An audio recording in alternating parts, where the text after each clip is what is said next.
Chapter 22. On the Run Again.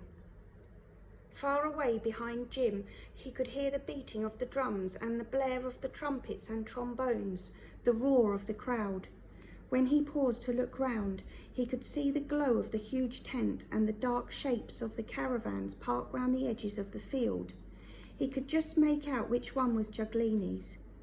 He turned away again and ran until he could run no more. He reached a barn near a farmhouse. The door was open. He crept in and curled himself up in a pile of straw. His last thoughts, as sleep overtook him, were of something that Shrimps had said long ago.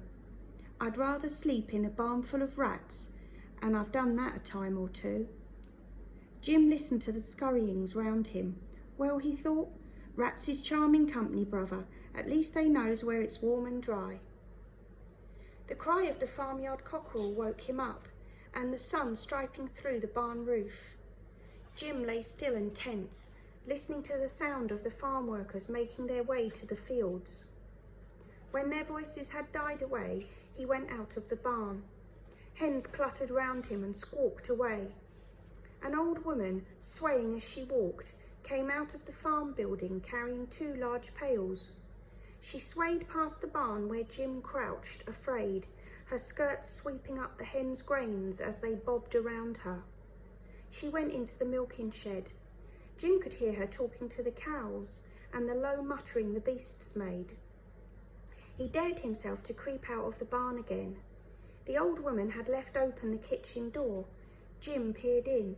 He could see bread on the table, left over from the men's breakfast, pies and cheeses and a big jug of milk. He slipped into the kitchen. Maybe if he asked the woman, she would give him food. Maybe she would shut him in the back room and go and fetch Grimy Nick. He didn't feel he could trust anyone ever again. He glanced round the yard and sneaked into the kitchen, stuffing as much food as he could into his mouth and cramming his pockets till they bulged. He heard a creak on the stair. He swigged from the milk jug and grabbed one last desperate handful of cheese and turned to see a girl on the middle step, her hand to her mouth. He dropped the jug and ran. The girl followed him shouting, the jug clattering still on the floor. The old woman hurried out of her milking shed and all the farm dogs barked. Jim was away like a hare before a hound, streaking up to the lane. He had no idea now where he was. The river was a long way away, and he could no longer see any signs of the village. A stagecoach rumbled past, and he flung himself into the trees, turning his face away from the dust and the staring eyes of the passengers. What if one of them was Grimy Nick, glittering with revenge? He limped steadily on. His leg hurt a lot now. He passed a family of beggars trudging in their bare feet, bundles on their backs. "At least you don't have anything to carry," he said to himself. "You should count yourself lucky, brother." His boots flapped as he walked. The nails had worked their way out and the soles were flopping around like tongues. "Chuck them in a ditch," he told himself. But he knew he couldn't do that. They were Lizzie's boots from long ago. They were the only things he had to call his own beside his name. He shoved one in each pocket. Now he couldn't even hear his own footsteps. Every now and again, a lapwing squawked in the ploughed field, or a small animal rustled the hedgerow leaves and it startled him.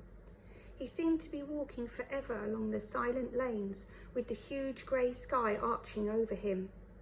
He was tense with listening.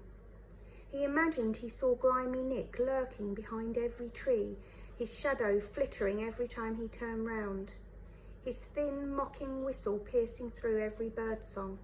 "Keep going, brother," he urged himself. "This must lead somewhere." At last he came to a signpost. It was a magic thing, he felt that. He traced the letters with his finger, one by one. "London Town, it has to be," he said.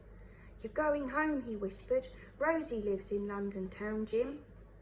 Home. He ate some food under his magic signpost and set off again, faster this time. The sun was setting low and red across the fields, but the air was becoming hazier and sootier. London was near. He knew it was.